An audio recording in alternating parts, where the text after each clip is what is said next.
Welcome to the Creative Play and Podcast Network. Join us as we share our favorite RPGs, one-shot games, tabletop games, reviews, and convention panels. Sit back and enjoy the show.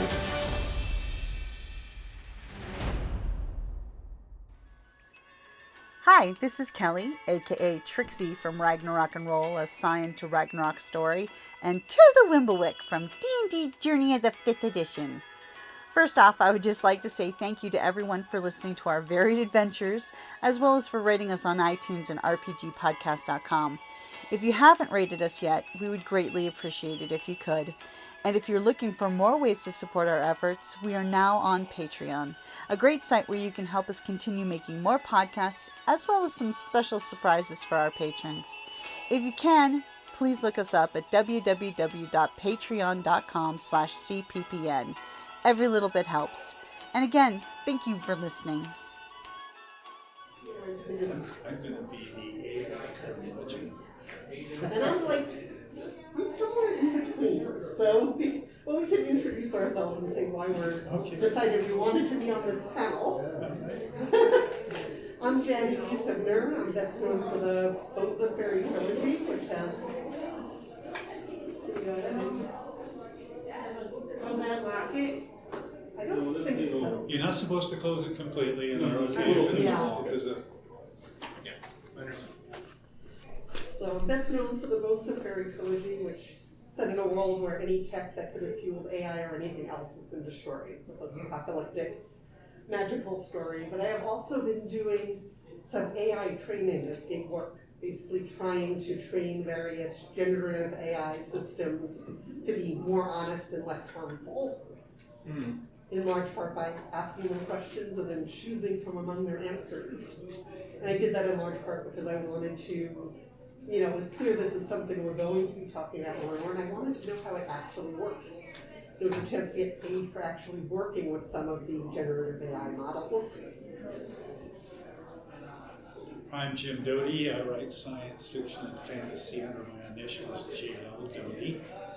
I have 17 or 18 published novels, a mixture of self-published and traditionally published with Open Room Media and HarperCollins. And I have a new series coming out next year, the Dreadnought Covenants. Right? And it's the 4 books in the series are going to be released 3 months apart. And it's a story of a little boy who has a birthmark on his arm, and is it just a smear of discolored skin, or is it an ancient curse? We'll see what happens. I'm also a scientist, PhD in electrical engineering. My specialty is laser physics. I've been writing programming code for 56 years. I'm so old that St. Peter sent me his manuscript. Asked me to have a look at it. And I'm the AI curmudgeon here. I'm gonna say nay. I'm gonna say be cautious, but it's here. And I don't know if you want to focus. The focus is supposed to be on how artists get paid, but that's like one small, and we can start there, I guess. We're still working that out, I think. Well, they have a contract. I haven't heard what it be. I haven't heard the details yet. The actors. And the writers have screenwriters have a contract. They cannot. Yes. And the word on both of them is they're still going to be working out some of the details, but they have the broad outline that they can agree upon enough to end the fight. I mean, from the payment side, the impression I get, is the big issue is that AIs, they're not cut and pasting existing works, but they are training on them and learning the probabilities of different phrases showing up. And the question is, what compensation are creators entitled to, not just, fiction and other prose, but art, for having their work used as training data? It's not quite the same as photocopying your work and selling it, but it's not the same as not using your work at all. Yeah, and with the actors, it was also taking their images, and because of what AI can do with the deepfake technology, they would be able to put an image of an actor into some other thing that they had not participated in any at all. And so you've got the actor's likeness, but the actor doesn't get paid for it. But I'm not worried about that. That is Yeah. so blatant that I think that's easily defensible in a, or suable in a. Yeah. So first off, let's remember, you can sue anyone, anywhere, Yeah. anytime, for any reason Yeah. whatsoever. Yeah. And if you find a lawyer who's willing to take your money, Yes. that means he's not willing to take a percentage of the take, which means he knows you're gonna lose. Yeah. All right? But you can sue anyone, anywhere, anytime. It might get thrown out in the preliminary hearing, Mhm. because it's baseless, right? Yeah.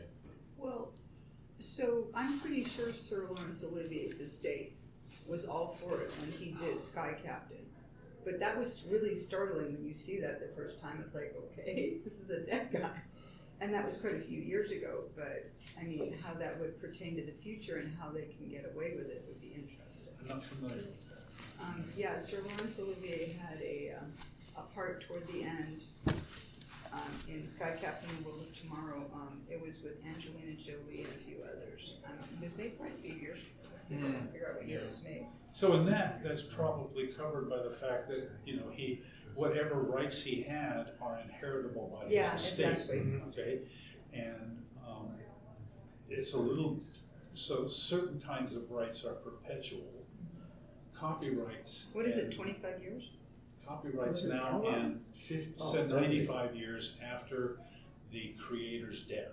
Okay. So as a property that can be inherited, it goes away 95 years. I know the It's up to Happy 25. Birthday ladies who did the original Happy Birthday are still, their estate are still having issues with that. I think they've recently proved that they weren't the ones, and I have to look up the Oh, really? details. Oh, because I Who know. had created that, it wasn't as clear cut who created that song as it used to be, but Yeah. don't take my word for that. No, I know, but I've worked with a dimly lot of remember different that. F&B, and they actually design their own for that specific reason. So I think the real issue that we're facing, and I'm going to use Google as an example, it was always, I'm writing, I've just finished writing 2.5 books, and I got to write another book and a half. And every week I wonder, and when I binge write, and so I'm writing for 12, 14 hours a day, and my wife, I'm never supposed to point at her that she's in the room. My wife has to come in and say, "Damn it, Jim, dinner's ready. Stop writing," And but you wonder, all right, what happens if the house burns down? What if I, and so I, thought, okay, well, Google offers me 15 gigabytes of free cloud storage, and we go in and you click that little box that says I've read the terms and conditions, and I agree to those terms and conditions. And I'm one of those weird people who I actually read the manual before I actually turn on my new toy. Yes. I'm just, and I read the terms and conditions. And in Google's terms and conditions, to use their cloud storage, I give them full rights to scan all my manuscripts and use them for whatever purposes they choose, except for directly publishing them and something like that. It's that kind of stuff. So if I unload this stuff, so I looked at what I could do is I could zip them in a carefully encoded file that they can't get into, but I can't upload them that way, right? Oh. And it turns out that all these cloud storage services, most of them have something like that. Adobe offers a bunch of cloud storage, and they're It's been a while since I used Dropbox, but I'm sure there's something in there. well, Dropbox is different. That's more for transmitting to someone else, isn't it? It's also storage. I mean, I've been using it as Oh, storage, okay. but you can also share links to things that you have up there. I guess for me, I understand the concern about training on your data and worried about that somehow this is going to get plagiarized in a sense, but I've taken courses in neural networks, and I have some understanding of how this actually works, and its probability is at such a raw level that your words are in there, but it's like taking I have a pink dye, a green dye, a purple dye, and I throw it all in one pot, and you have this whole mixture, and you're worried about whether or not your pink dye is going to be showing. Not really. I mean, you'll maybe have some phrasing that might be there a little bit, but it mixes things in for so many different sources that I'm not worried about direct plagiarism. I mean, it's not going to, and I checked, and my books are in the database that was used, Books3, which is one of the databases of pirated books that have been used to inform some of the AIs. I suspect all of them are using them, and I'm not worried that it's going to be able to write my books. I think we're in this new area of copyright law. I mean, the question is, what is the compensation that a writer is entitled to, or any creative, for providing work that helped to train? I don't think it's plagiarism. I don't think it's like you should pay me for, you're not publishing my book. And I think this is something we haven't worked out. Should there be some sort of compensation for lending your data for training? And maybe that compensation is just the same as if someone buys a book from you. Maybe it's nothing more I think than it's that. so much. But the other issue is, there's Ross's extreme example of they use an actor's actual face and they use AI to generate it. That's pretty clear. And then if I take your example, go to the extreme of, they use a couple of the words the and or and nor and but. Okay, that's pretty extreme. That's clear. Where do we draw the line? And that's a big question that is going to be very difficult. Where do we draw the line? Do we say, okay, if it may not be exactly the actor's face, but I can recognize that they are representing that actor, and therefore that actor gets compensation. I just made that up. Is that where we draw the line? So are we going to fall back then on the trademark principle of reasonable confusion? A reasonable person would find the two instances, the two exemplars. Sorry, That's one line. That's one line. Yeah, no, I'm just curious because I'm an IP attorney. So I'm just absolutely fascinated to You hear should be up here almost. So I can't be up there. So please, anytime I start telling lies, feel free to call me on. No, I wouldn't do that anyway. You are welcome to. My take is becoming that it's a new area of IP law, and we have to define. Basically we have to decide what we're going to. I happen. This is a long story, but I'm going to be at OpenAI's headquarters, and I'm actually negotiating this point with their general counsel for copyright on Tuesday. Oh, awesome. Yeah. Sure, do you want to? So you're going to be on their side. Not necessarily, no. I didn't get voted the most hated lawyer in America in 2012 by the Wall Street Journal because I work for the big guys. I feel a lot underpaid. But no, I'm just full disclosure. I represent about 8,000 different right holding organizations. I don't know yours in particular, but it's a lot of RROs, Bloomberg, Reuters, Getty Images, like that. And the long story less long is that the interesting argument that they put forward, I could share the argument that they put up. Their argument, the AI provider's argument, is that what they actually produce is such a highly processed thing. They use the kind of classic law school example of chicken and chicken McNuggets, right? I sell chicken McNuggets, and you're telling me that I need to pay you royalties because maybe my chicken McNugget has a piece of your prized Rhode Island red. Okay, well, in order to first do that, we have to have a way for me to take my chicken McNugget and turn it back into a chicken. Okay, we'll acknowledge the fact that would be messed up chicken. But the fact of the matter is that then we have to figure out which kind of chicken was it, and then was it your chicken? But that's one legal argument. Wait a minute, that's their argument. That's one legal argument, and so our legal system is intentionally designed to be an adversarial system here in this country. And so the lawyers on that side, their job is to advocate in an adversarial way against their opponents. It's not a let's get together and do a win-win situation. I'm not a lawyer.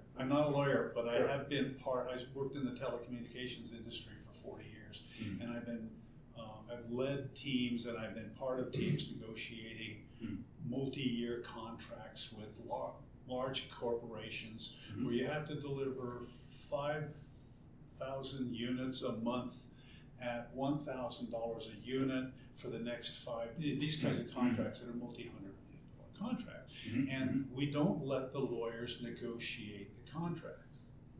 We learned a long time ago that if we put all the adversaries in a room, they get adversarial, and so those of us who spent 40 years reading contracts, we know a little bit about it, all right? And so we get in the room and we agree that nothing's binding, and we're going to negotiate the terms of the contract, and then we let the people like him who really know how to write the contract in a proper way, here's the 5 bullet points, now you turn it into 400 pages of contract. Well, I'm curious, what are the other arguments that you're hearing? The other arguments with regard to derivation? With regard to So both sides. their argument, so the first argument That's is, what and by the way, the I- reason why I'm in that room is precise. My whole career is kind of built by being the unlawyer, right? So Being a what? The unlawyer, right? Okay. So like I don't practice like a regular law firm. I've never been in a big firm. And it's because the way that you get things done is by coming in so I come in as a business person first. I just happen to have a legal acumen and a technical background too. So what happens is that there is and the real high stakes IP stuff, like when you have like Sony licensing their catalog to Nokia or Ericsson, they go under there's this particular rule of evidence where you can basically have sidebar conversations with each other without it becoming discoverable or going in. So that's the kind of conversations that you have. Not a lot of people know these things take place, and they definitely do not involve the rank and file lawyers because they do exactly what you're talking about. And you get lawyers billing lawyers, and the only thing that happens is you make more lawyering. It's a total waste. Yeah. I personally experienced that. Yes, It wasn't sir. my pocketbook that they were billing, but the company I was Right, working someone's- for, we someone's finally doing that. threw our hands up in frustration, and Yeah. we were It's getting half drunk productive. one night Yeah. after about the 14th or 15th night of the lawyers being in the room, the kind I was describing. Yep. And they just kept coming out of the room, So the big, screaming at the each big other. tech executives have figured Literally. it out. Literally, we're on the 54th story of a building in Manhattan, Yeah. and they come out of the room screaming at each other. And I mean, this is a big law firm, and there were about 5 or 6 of us, and we got really drunk one night, and somebody said, "Let's get rid of the lawyers and we'll let them write it up." And we literally worked out about a $50 million contract on the back of a piece of napkin. That's how it really does happen at the top end nowadays. Is that they And then- figured it out because they got tired. No one wants to pay a bunch of that process doesn't work. We went to them. We literally handed them a napkin and said, Yep, that's the way you get it done. Now you guys get in the room and negotiate the terms, and they would still come out of the room screaming.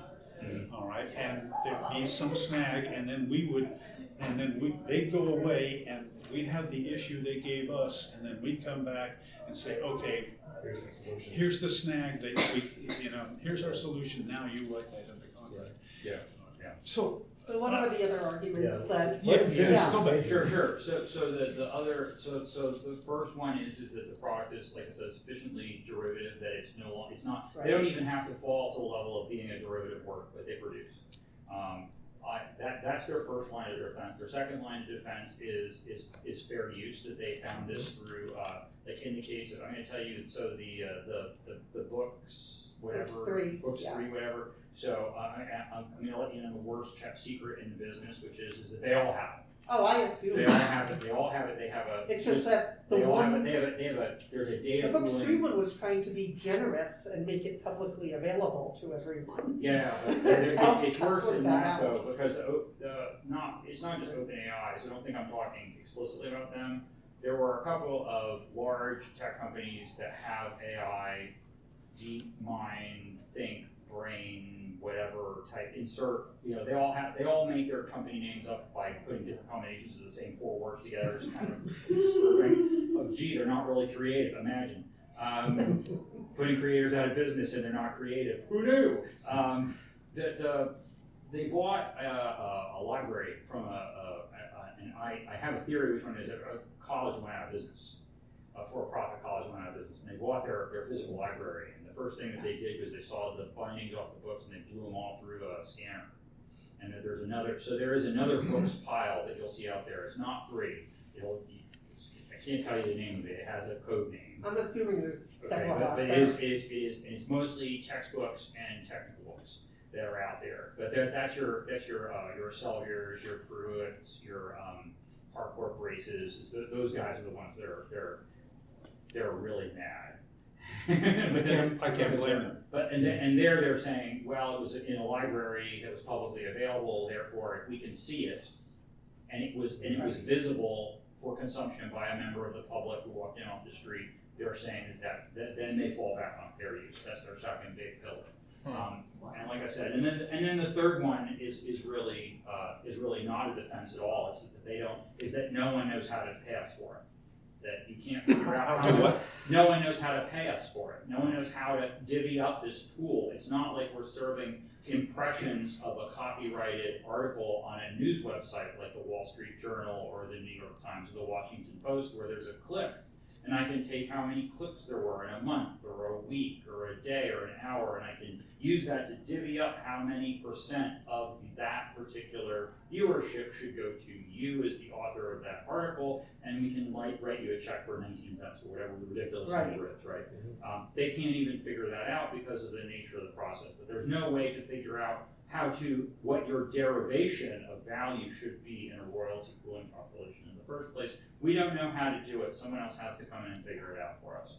I keep thinking of the agreement over, I don't know if it's still in effect or not, but there used to be an agreement where there was compensation basically for photocopying works. And they wound up paying the various writers' organizations because there was no way to know, how much. There's the copyright clearing house. Yes, that's it. CCC.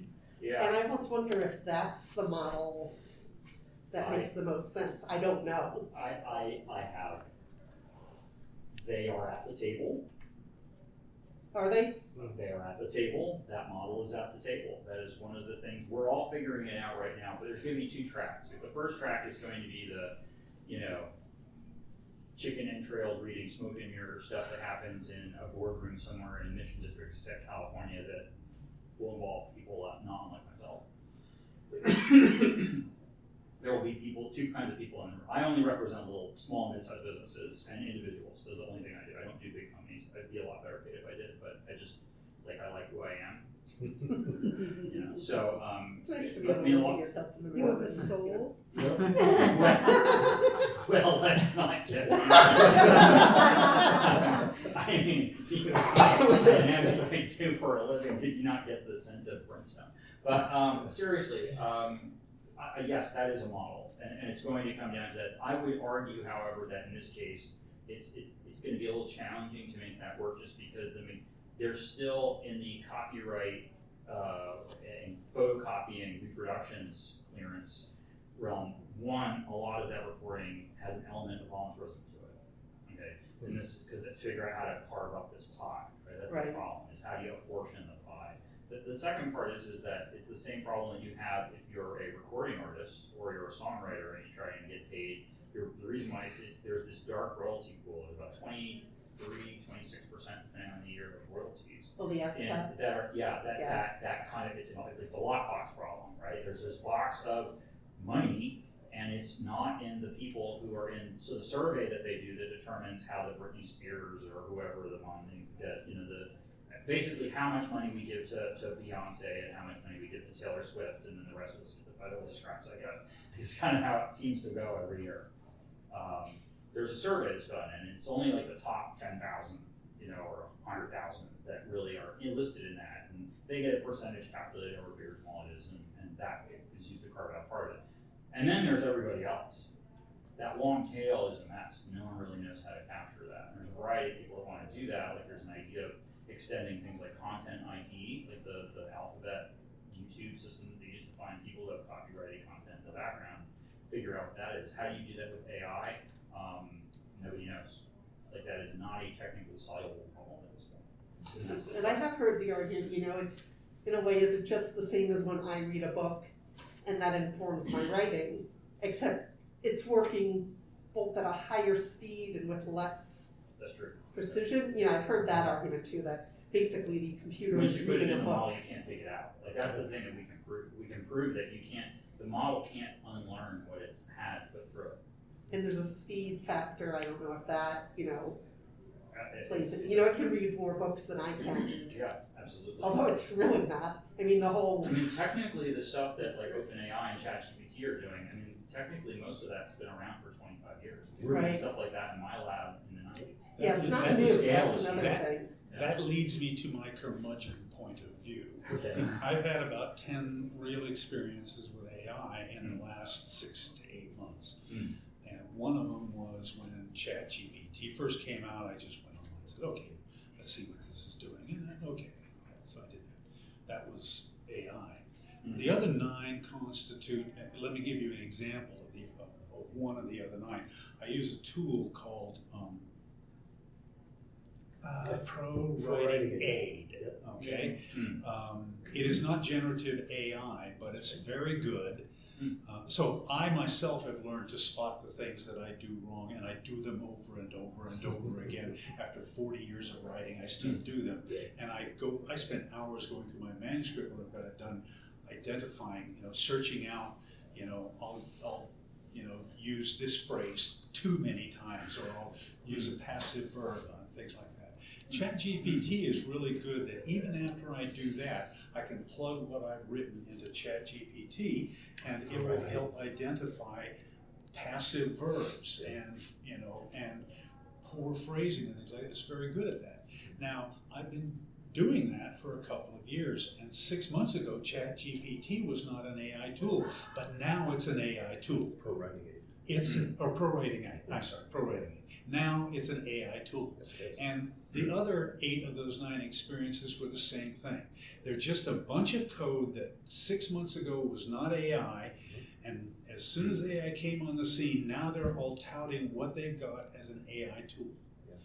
And I think my 9 out of 10 sample is low.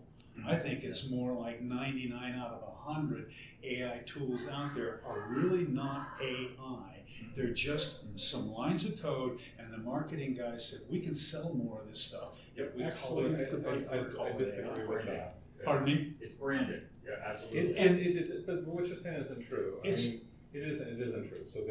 So Pro Writing Aid, I've used both Pro Writing and Grammarly. They have new features where they are taking advantage of these large language models and neural networks, where they have pieces of them. Like Grammarly is a thing called Grammarly Go.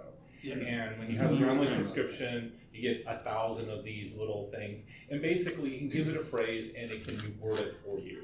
Quillbox, another one of these. This actually is using neural network and generative AI to do that piece of it. Now, Grammarly it was always built and on. I have found both of them really bad at rephrasing it. Well, extremely bad. Well, it depends. It depends. So, my point is that the value of those tools, and the big value of those tools, is not the AI part of it. It's literally just identifying patterns, all right, simple patterns that are hard to find when you're trying to proofread a 120,000 word manuscript. Yeah. And I really think that what we're seeing, the frantic, we've got this frantic jump on the bandwagon situation where the company's marketing teams want to sell more, so they call it AI. They call all of it AI. The news media gets it, they jump on it. And again, I told you, I was around when St. Peter did that. And my point is that there have been so many of these things over and over again where a year and a half from now, it's kind of going to boil down to a few real specific AI issues, and all of this shit that's going on in the news is news, and the media's need to generate news 24 hours a day, 7 days. So your curmudgeonness really is not about the AI per se; it's about all this marketing hype around it. It's. I think it's not as. I think a lot of it is not as big a deal as it's being made out, and the lawyer in the room seems to agree with me, and I actually do agree with lawyers many times. I didn't mean to pick on your profession. Physics, so no. I didn't mean to pick on your There is profession. the whole what is AI too, because Yeah. everything that can be labeled AI is, but it's not all. I mean, it's generative AI Well, that people are looking at. I think a simple way to say, is it actually at the end of the day using a neural network somehow? That is Now, not all AI uses neural networks by any means, but the ones that have been successful are somehow based upon a neural network. And these things are using, things that are more complicated than just basic neural networks. But at the end of the day, like as example of pro writing aid, and I have used it before and after this quote-unquote AI introduction, you have a thing called sticky sentences. And so these are sentences that have used, common words too much, and it'll flag a sticky sentence, like, well, how can I reword that so it's not sticky? And sometimes your brain doesn't think about it.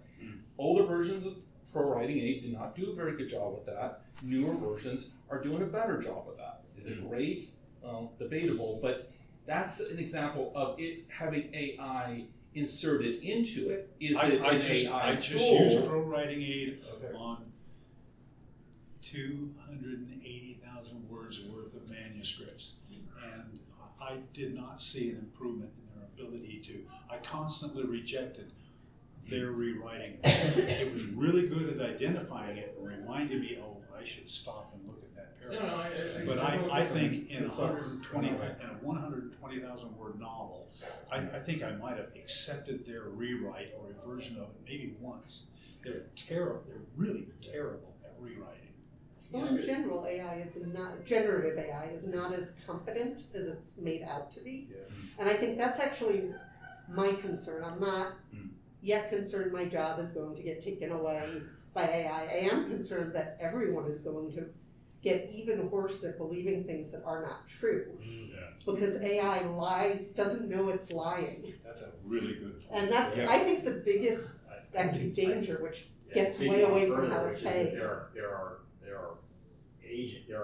are agents, and I don't mean that in a government sense. I just mean in terms of like actors. Oh yeah, no, there's that are absolutely. using that, like some of these raw models that were trained on things like Twitter and Reddit and whatever, precisely because they were trained on garbage data. They're really good at spewing out like really weird stuff. And then lie with and there are conviction. people who they're sometimes having very convincing stuff. Oh yeah. That's wrong. Is valuable to certain actors in a dialogue. I think it's leveling up the whole misinformation where it's. Yes. I mean, when I've done training, and I'm just trying to get models to tell the truth. It's like give a model, a question and choose the better response. It's nothing to do with fiction, but occasionally I will get a response that I have to go and double check that I know the answer, but it responds so convincingly that I find myself going, I better double check this before I say that this is. You can't trust anything from it because it can completely. I've seen times where I feed it, like I'm having it critique my stuff, right? And I'm having it critique, what do you and it's giving me feedback. And sometimes it's giving me feedback off stuff I didn't even write. Oh, It that's fun. imagines that I wrote all this stuff, and it's like, oh yeah, correct this phrase here. I'm like, I never wrote that phrase.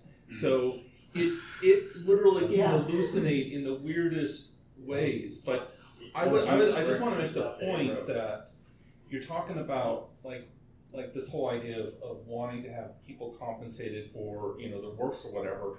But what that's effectively doing is getting people to say, well, I don't want to have AI scan my stuff at all. Like the New York Times, the Guardian, other papers have just said, don't scan this at all. So this is a high quality text that it's not getting, and so then it's going to end up getting lower quality text, and then as a tool overall, then it's going to have the problem you're talking about, where it's not very good at necessarily rewording things. I've seen it all kind of feeds into it. I've seen parody, like there was a parody comic at one point talking about how if AIs are only learning from public domain stuff, everything they know is going to be 95 years out of date. So yeah, that's, there is a danger. But I think your point about misinformation is probably, that's the one I'm most afraid of. I know a scientist at Los Alamos who used ChatGPT, and he used his own name to, tell me how, so I'll put in his name as John Smith. Tell me how John Smith plagiarized the most recent data on his paper about so and so and so and so, and falsified the data on this, and he wrote this, and it spewed out this beautiful story about how so first off, he had never written such an article, Right, and he had never had such data, but it's this beautiful description of how he'd stolen all this data, plagiarized it, how he'd made money off of it, and how and then it went into his past works and how it now, and this network is now looking into whether or not any of his work is good and stuff like that. So he went Did you see the lawyer who asked AI to do its research for a But case? it had all these references. It cited all these references. And so he then went in and said, this reference doesn't exist. And I'm not familiar enough with ChatGPT to know how he iterated with it, but he iterated with it and said, this reference doesn't really exist and it's incorrect. And ChatGPT came back and it had all these lawyerly excuses. I don't mean to pick on you again, but it was like, in fact, that reference is we changed the names or something like that to protect the guilty. And it had all these excuses for why they were not lying with all these phony references to the guy. It was phenomenal how it'll either do dangerous, that, or it'll say, you're absolutely right, and come up with something. Oh, a lot of times it's going to do it's like, oh, you're right, and I am sorry for doing For this. this. Yeah, I'm it'll sorry for apologize assuming the earth up is the round. lawsuit for being wrong. I think the issues with royalties and things like that will be worked out. I hope so. I think they will. What is your take on that? It's going to take a couple of years. I think that so I can only speak for the like I'm going into that meeting with marching orders from people who are right holders and who represent authors and artists, journalists and things like that. And the deal that I'm allowed to really talk about, all of them involve some kind of ongoing annual or quarterly payment to those organizations that then distribute it among their members. So that is there's no way, there's no lump sum check that's going to make this problem go away. They're going to have to. The only deals that are going to get done, otherwise this is going to be a bloodbath in the court, and it's frankly going to devolve into an existential exercise for all these companies. Of which, why is Microsoft is in this game? Why is Microsoft in this game? The whole AI thing, because they see it as the only chink in the Google search armor. The fact of the matter is that the thing that scares Google, Alphabet today, and Meta and all of them, is that each of them have their own duopoly or hegemony. And what they're really afraid of is that the AI models today are actually what's hitting against the search engines. When you run a search through the AI, in the background it's generating 10, 20, 50 different queries to the different search engines, getting API call data back, payloads back, and it's processing that and generating a response to you. More and more of the search traffic they're seeing is not being generated by people going to, do you feel lucky, and hitting the button on Google. It's coming from the AIs themselves. The AIs, there's the search with, or the query with Bing built into ChatGPT 4 now. That's a whole other kettle of fish from a race. But their real concern is that for Google gets something like 90+% of their revenue stream is at least somewhat tangentially related to their search monopoly. What Bing sees is they see that's why they gave, and they didn't pay $10 billion for stock. They're using a blend of compute credits in the future for facilities that OpenAI will be running on that haven't even been built yet. But it's a way that the order is about to be shaken up, because the query for things like search as a hegemony with Google are about to be broken up. So it's the largest pool of social communication that's been generated in the last 5 years. Well, it's zero with social media companies. So that's your Twitter. Why do you think Elon is doing this whole X, AI, Grok, whatever thing? And Facebook it's is all because working it's on all it, this. All these businesses run, all AI businesses, they all run on the same 3 pillars. It's been like this for 40 years. So I'm going to promote it. It's data, it's algorithms, and it's compute. The big thing that's leapfrogged ahead right now has been the compute. We've had a lot of data for training for a long time. We just had so much we didn't know how to handle it all. The algorithm stuff, transformers versus some of the convolutional neural net stuff, that's a big improvement. That's the reason why automatic translations have become usable, right? That's transformer model working for you there. It's the T in GPT, right? but it's the compute that's really doing it. All this stuff has been around in the literature and working in labs on little tiny scales for 35, 40 years. The thing that's different is that now the compute is large enough and it's ubiquitous enough that you can start to apply it to problems that people actually care about, and then let you start to forget that these models don't have any kind of will, volition. There's no purpose. There's no drive behind them. There's no animate. They're not really. They're basically, you ever make a text message where you just take the next suggestion that pops up? That's really all these things are doing. That's the raw model for these things. And you fine tune them with another layer of AI on With just more connections to make to predict the next Yeah, one. there is no GPT model. There's actually over a dozen of them, and they're linked together, and each one of them has a different expertise in terms of how it was trained. And then there's a layer on the outside that figures out based on what you asked it to do, which expert probably knows the one. Two of them know how to do a lot of coding, a lot of programming. There's another one that knows about basically the equivalent of most undergraduate degrees worth of just fact knowledge. And it routes the decision and gets the answer. And then there's some gatekeeping on the back end to make sure that it doesn't spout out something that sounds like Hitler. And that's basically how they're all built. They're a matrix of experts. And That's a great sometimes the newer explanation. ones, it takes them a while to get to not sounding like Hitler. Takes a bit of work. It's a lot of that, and that's also where they deal with things like I was trained in 2021, 22, and I just don't know that. So then it'll launch, imagine, a Google search to go out and find that data and fill in the pieces and refresh the answer that. Well, that's another piece of it is that like Google The and AIs are the ones Bing doing are this. searching in real time, but like ChatGPT still has a knowledge cutoff, doesn't it? So it moved up to 3.5 Is 2023. it 2020? It's April 2023 is now the new Okay, so cutoff. that's more. Yeah, and that's because it takes many, many weeks in order to actually Yeah. brew up the raw model. And those raw models are kind of like the clay, and you can machine the clay, sort of shape them into doing I different do things. think they with do fine-tuning. better in the small, like rewriting sentences, I'm not too, or it's when you ask for large scale stuff, that if it gets a little off track, it begins believing its own lies, and you can go all sorts of wild places. I've actually seen that it seems to do better with the large scale stuff. It's inaccurate. It does better with the large scale stuff in terms of like generating a storyline or something like that, but it doesn't, like in fiction, it doesn't understand tempo and timing. Authors say it all the time. This sentence needs another beat, and that might even be nothing. But it's also all depends on how you ask the question. But I'm talking about when I'm reading something, I can spot AI because of that lack of tempo, or it's a really amateurish, unskilled writer who's doing it, and I think is stuff that they can ultimately overcome.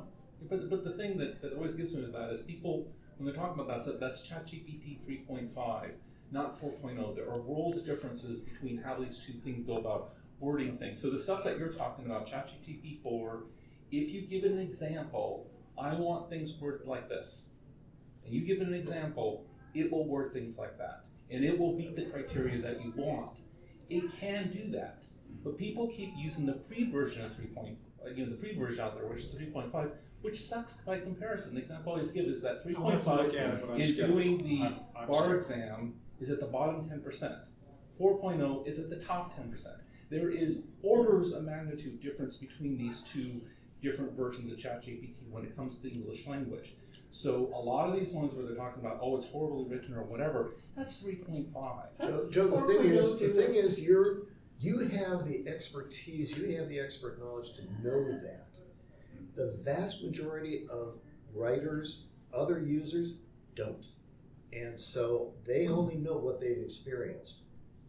All I'm saying is that ChatGPT it is just amazing what it can do if you know how to tell That it may be what true, to but do. it's beside Well, the that point. gets into prompt engineering, like the whole field of needing people who are trained, and actually I find that kind of an interesting field to know how to ask questions in the right ways. Right. Yeah, that's really what it's because I'm a computer programmer by background. I've had AI classes in college. Some ways, and so all that helps me to know how to ask at these its things the right best, questions. when it's at its best, it's natural language programming, which is kind of awesome. I mean, I've worked with models where it's just trying to get you to, program your database using language instead of having to code. And then, like now, the recent thing that OpenAI releases, now you can customize your own version of ChatGPT to do stuff. And so now people are like programming, I love it, programming just via pure text that they want it to be able to do this kind of thing. It's a task. So they get a custom-made version of ChatGPT 3 that can, I don't know, like one was like creating animated GIFs and doing all this kind of stuff. I mean, it's amazing where No they're going one with those. wants to be the app. They want to be the app store. That's sort of what true. Sam's doing. Yeah. It's the same. So there's- Yeah. There's another governor or safety switch that's been turned on by a lot of companies. If you want to publish a book on Amazon right now, you have to check a box and swear. And if you look at you have to check a box that says, I did not use any AI in generating this content. And then you have to check another box, the bigger box of, I agree to the terms and conditions. And if you look at the terms and conditions, they're pretty nasty about using AI content. So Well, it's not quite that simple. It's generative content versus AI assist. So I'm not talking about that. What I'm talking about is the companies, the larger companies are making sure that people who are submitting content are not submitting anything in which generative AI was used to generate the content. But then it's like if you say it simply that way, then anybody that uses Grammarly, period.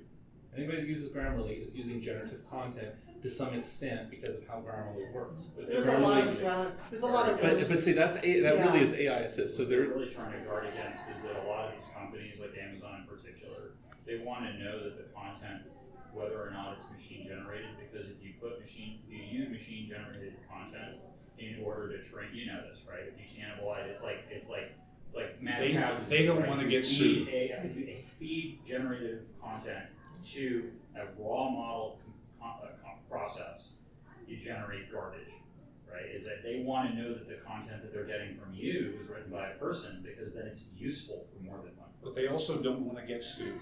And they don't know where they don't know, the ground hasn't settled, they don't know where it's going to settle, and it's not going to settle for at least a couple years. Do you give it, who can guess? 10. Pardon me? 10. 10, My guess would okay. be 10. I was trying to be really liberal on that, but it's not going to settle for a while, and so I think that checkbox is going to be there on Amazon, Barnes and Noble, Kobo, all those sites. They got to protect their ass. I do think you're right that AI assist is a whole different thing from here, write my novel. and well, the thing is, for me, it's What is the cutoff point? Like if you generate some text and then you edit it and massage it? And so the way it says. Well, that's one of the things wait a we are minute. working on still. They haven't defined that cutoff point. Okay? You can define it today to your satisfaction, but I don't think that's his. No. Well, They I have mean, a clear I standard. agree, it's 80% of it is garbage, but some of it is good. And maybe I want to use it, like it just generates ideas. But I take out the garbage, edit it till it's acceptable. So the rule is that they have, not that I agree with it, is that if it starts off as generative, right? So you get that, and it doesn't matter how much you edit it, it's still considered generative. If you start off with something that you wrote, and you give it, and you let it do whatever it wants, and however it wants, then it's yours. So the one where it's your stuff that starts off, and it does whatever to it, Let me ask that's you a AI question. assist. You said the rule that they have. Who is Amazon. they? Amazon with the. How do you know this rule? Well, I'm talking about this was the in October when Amazon put forth the announcement that anybody who's going to put something on Kindle Direct has to check this box of whether or not it's generative content. Now the thing is, you're telling them, but they're not telling anybody else yet. So it's not as though if you click it, everybody's going to know that you clicked that box or not. And if you violate the terms and conditions, though it's not sure how they would know this, but if they see that you provided generative content, right, and you didn't click the box, then you can get banned, right? So that's It really also what costs them nothing to gather the representation from you, right? It costs them nothing to ask you for the representation, right? You're the one making the representation. Like it works 101. costs them detect nothing it. to ask you to represent that the data was generated, was not generated, whatever. It costs them nothing to do that now, and they just put it in their back pocket. How about there's also checkers like 0GPT. You can you can run it through there. Yeah. And they report that this is not AI. It was not generated by AI. Where I had generated some AI content and edited it. So the thing about these, any of these AI detectors, they can give false positive as well. So there was this, I remember in this New York Times, there was an interesting article about this professor who failed everybody in his class because he put the stuff into an AI checker and it said, yep, it's all AI generated. And what was actually the case is maybe some of it was, but a lot of it was non-English speakers. And the way they tend to word things is very much the way ChatGPT 3.5 tends to word things. Yeah, and it's very hard to know for sure that this came from AI or this came from a human. You're not going to be able to know 100%. You're going to have a likelihood, some likelihood there. And so I don't know, how they would possibly make that decision. Well, what feels like more is the content, which will be quite coherent. I mean, if you fed it without massaging it, it's like the prose will all be okay, and then you realize it doesn't quite All the make transformer sense. models, though, interestingly enough, their sentence lengths all fall on a normal distribution, and no one's 100% sure why. It's always between 17 and 34 words. The reason why they don't write well and why their rephrasing usually drives people crazy is one of the few more reliable ways to detect it. There's about 20 different signals, but one of them is they use semicolons wrong.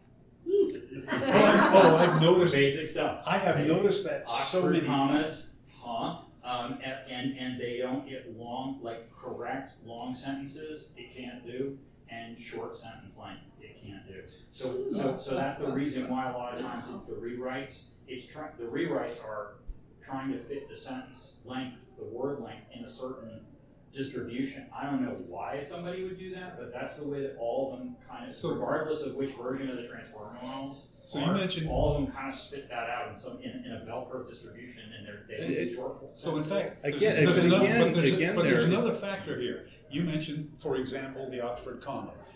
The job of a copywriter at a publisher is to help find typos and errors and mistakes. But the second part of their job is to make sure that your manuscript adheres to their punctuation requirements, their punctuation guidelines.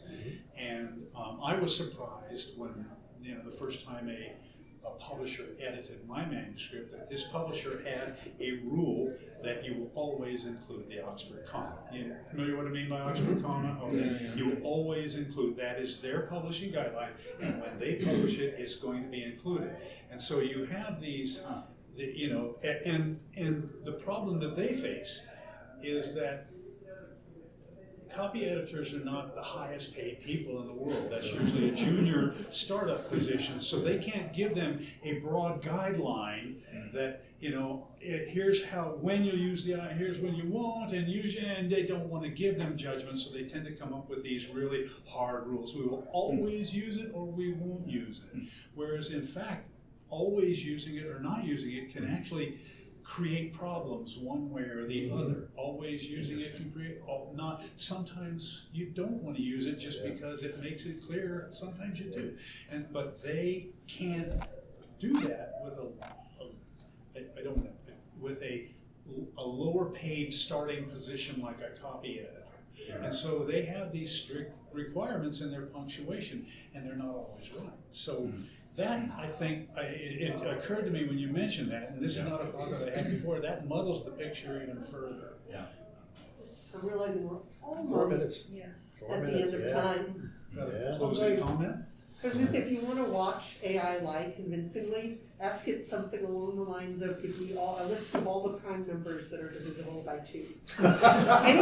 anything math, but that's and if that doesn't work, ask for the ones that are divisible by 3. or ask it when the island of Crete, what time the island of Crete crossed the finish line of the New York Marathon last year. Well, that's and it will give you, I don't know, I I did this in front of them, I'm sure that they're checking it right now. But it used to spit out like some very convincing answers about how, or a city, what the city name was. And it is worth knowing. The city of San Francisco across the finish line, the record setting, 2 hours and 19 minutes, was beaten out by, some guy from Kenya. I can also share my one moment where I got through the randomness, got something that almost seemed profound when I had told an AI, pretend you are a surly teenager who can only respond in 3 words to all sentences. Oh, wow. And we went back and forth, and I finally said, well, what do you want to ask me? And it said, why people die? And I said, I don't know, to you? And it said, no one knows. And I said, then why did you ask me? And the AI said, hoped you knew. Wow. And I both see how that came out of the randomness. I have no illusions that there's intelligence in there, but it was sort of one of those moments They that's do like, weird things wow. when you constrain them. When you put constraints on them like that, they do. They Because do what's really interesting doing in the things. background is it keeps generating proposed answers, and then it finds one that's 3. Right. And then that's the one that gets picked out.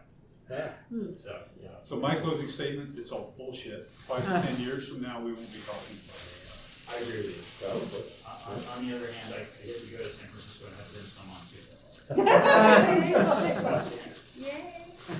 Which I feel like there's going to need to be a leap forward in what it is. You got 30 seconds. Sir? Yeah. You're obviously an unofficial panelist. I seem to remember that you're an IP lawyer, but what is your name? John Brown. How do you spell that? John Brown. Brown like the color, LTD. Okay, thank you. Thank you for listening to the Creative Play-In Podcast Network. If you enjoyed our show, please check out D&D Journey of the 5th Edition and Ragnarok Enroll a Scion Hero to Ragnarok Story. Also, check out our Patreon page for more content and behind-the-scenes things, as well as joining us for a one-shot game or two.